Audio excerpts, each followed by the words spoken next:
Welcome to our channel. We're excited to have you join us in learning to master English. Our channel aims to make learning English easy, fun, and engaging through our podcast series. All right, everyone, buckle up. We're going deep on something truly amazing today. We're talking about Lake Toba, in Indonesia, and Samosir Island, right there in the middle of it. It's massive, isn't it? Like, seriously huge. Oh, absolutely. It's one of the world's biggest volcanic lakes. But we're not just talking geography here.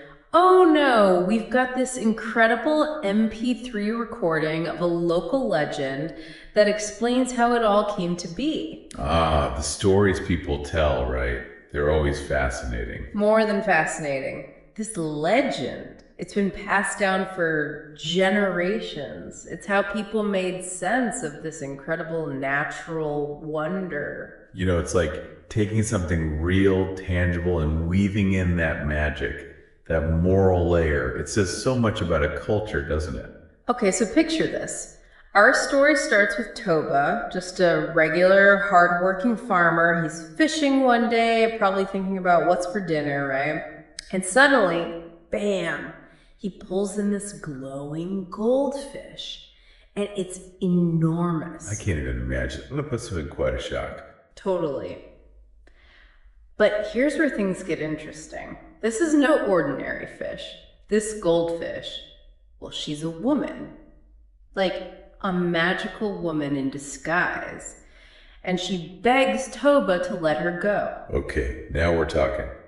This is where the story takes you by surprise. Right. And in that moment, she transforms. Right there in front of Toba. From fish to woman. Just like that. Wow. Talk about a catch of the day, right? No kidding. Yes. So naturally, they fall in love. It's like something out of a fairy tale. And they get married, but there's a condition. There's always a condition, isn't there? She makes Toba promise that he'll never, ever, under any circumstances, reveal her true identity. Ah, the classic secret. Those never end well, do they? Well, we'll see. So Toba swears he'll keep her secret. They build a life together, a family. They have a son named Samosir. Samosir, named after the island. Interesting. Foreshadowing, maybe. But unlike his dad, Samosir, he's a bit of a handful. Way more into playing than helping out. You know the type. Ah, the mischievous child. It's a tale as old as time, right? The hardworking parent, the playful kid, always causing a bit of trouble. Exactly. So one day, his mom asks him to take lunch to Toba out in the fields. Simple enough, right? You'd think.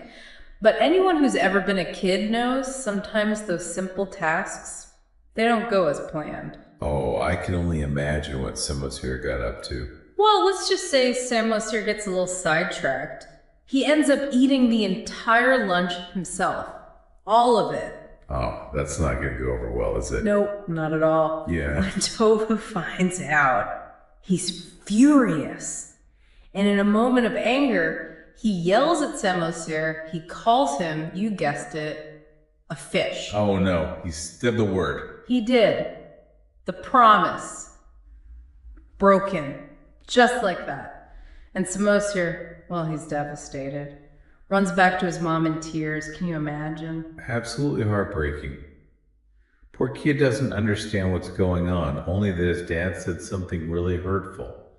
And it all spirals from there, doesn't it? You bet. See, the moment Toba breaks that promise, the consequences are immediate. We're talking torrential rain, lightning storms, the whole shebang. Like the world itself is angry. It's a classic motif, isn't it? That connection between human actions and the power of nature. Yeah, totally. So this rain, it's not just a drizzle, it's a massive flood. It engulfs the whole village, changes the entire landscape. It creates what we now know as Lake Toba. It's like the myth becomes reality right there. Right. It's this incredible blend of storytelling and, well, geography. Mm-hmm. And in the midst of this chaos, remember Samosir's mom, the magical fish woman, she disappears. Vanished. Back to her true form, perhaps. You gotta wonder, right? And Samosir, he manages to survive. He finds refuge on a newly formed island, and guess what? That island becomes known as, Samosir Island. Wow, so it's like the whole landscape is reshaped by this one broken promise. It's powerful stuff. Absolutely. But it makes you think, doesn't it? Is it just about Toba's anger? Or is there something deeper there? Maybe it's about our own struggles with self-control. What do you think? It definitely makes you stop and think about the weight of our words, that's for sure. The ripple effects of our actions. And what about Samosir? I mean, he sets this whole chain of events in motion, doesn't he? It begs the question, are we all responsible in some way for the consequences that follow our choices? Ooh, good point. And then there's his mom sending him with the food in the first place. Was that deliberate? A test. There are so many layers here. It's like this one event, but it has all these different meanings. What resonates most with you? You know, it's really fascinating when you think about it, how these old stories they bring together like human actions and these huge forces of nature. It's like they're trying to figure out those big questions, you know, like why things happen the way they do. And what's our place in it all? Yeah, and it's not just this one story, right? Like this whole idea of messing up a promise and then boom, disaster strikes. It's like a universal thing. You see it in myths and legends everywhere. Oh yeah, for sure. It's like, think about Pandora's box, you know, curiosity gets the best aversion, disobeys, and bam, chaos unleashed on everyone. Or how about Icarus? He doesn't listen to his dad, flies too close to the sun. Well, you know, the ending there. It's like these stories stick with us because they touch on something really deep about being human.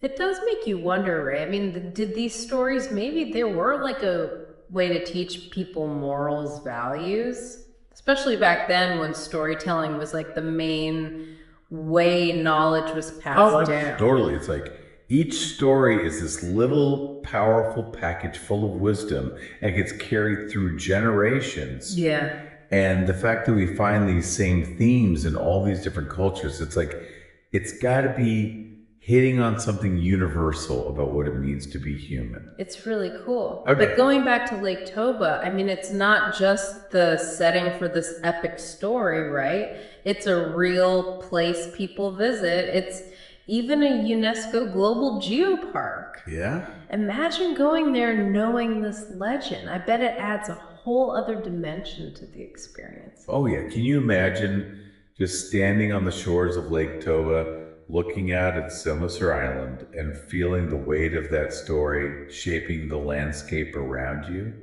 Does knowing the legend change how you see that place? I feel like it blurs the lines a bit between myth and reality. And the recording we have, it tells one version of this legend, but like with a lot of folk tales, there are probably other versions out there, right?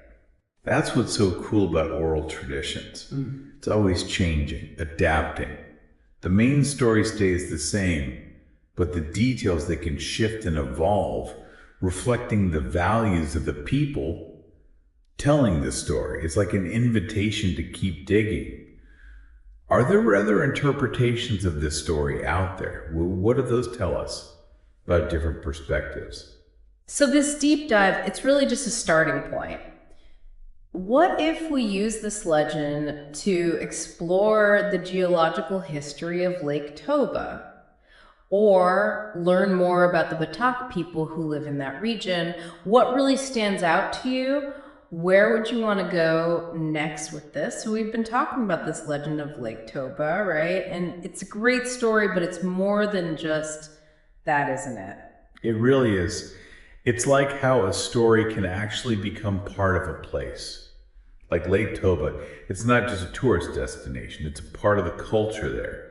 And this legend of Toba and his wife and Samosir, it's like, It's woven into the lives of the people who live there. Yeah, it's like the story isn't just from the past, it's still shaping how people see their home. That's what makes these folktales so powerful, right? They're always changing. Exactly. They shift and adapt right along with the world around them. So when you're learning about this legend and this place, remember you're connecting with something much bigger than just a story. It's like this whole tapestry of culture, history, human experience. It's really amazing. Like, we've given you this key to unlock a deeper understanding of Lake Toba. What other things do you think are out there just waiting to be discovered? Where you might find a different version of the legend told from a whole new perspective. Or maybe you'll discover some art or music inspired by this story. You never know what you might find. So go out there and be curious. Explore the world of Lake Toba. Let this legend spark your imagination and see where it takes you. Because that's what this deep dive is all about, right? It's about giving you the tools to explore knowledge, to go beyond just the surface and discover those amazing things that make the world so much more interesting. That's right. So happy exploring, everyone. Keep asking those questions. Keep digging deeper. And until next time, keep diving deep. Thank you for watching this video. Hopefully useful. Don't forget to like and subscribe.